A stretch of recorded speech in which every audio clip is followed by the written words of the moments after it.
Class 6 second summative পরীক্ষার জন্য lesson 8 good bye to the moon থেকে তোমাদের রাইটিং স্কিল রয়েছে, যেটা হলো suppose you have made a visitor from another planet. মনে করো তোমার সঙ্গে অন্য গ্রহ থেকে আসা একজন ভিজিটারের সাক্ষাৎ হয়েছে, এই নিয়ে একটি প্যারাগ্রাফ লিখতে হবে।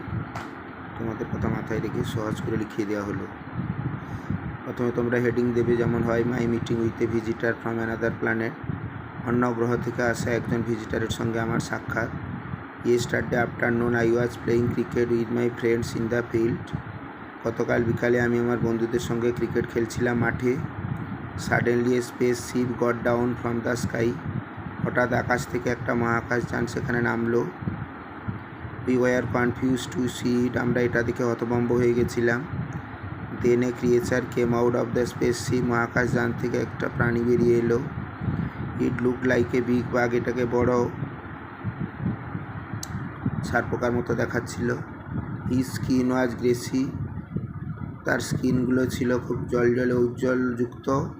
হি utter in a strange voice. সে একটা অদ্ভুত কণ্ঠস্বরে কথা বলছিল। He told us that. সে আমাদেরকে বলল he has come from Venus. সে শুক্র গ্রহ থেকে এসেছে। To see how the earth looks like. পৃথিবীটা কেমন দেখতে। Suddenly my mobile phone started to ring. হঠাৎ আমার মোবাইল ফোনটা বাজতে শুরু করলো। হিয়ারিং দ্য রিংটোন শুনে দ্য ভিজিটার গট স্ক্যারিড। ভিজিটারটি ভীত সন্ত্রস্ত হলো অ্যান্ড ভ্যানিশড, উধাও হয়ে গেল। I will never forget such an experience in my life.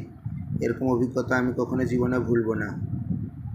এরকম সুন্দর সুন্দর রাইটিং পেতে অবশ্যই চ্যানেলটিকে লাইক এবং সাবস্ক্রাইব করবে। Thank you.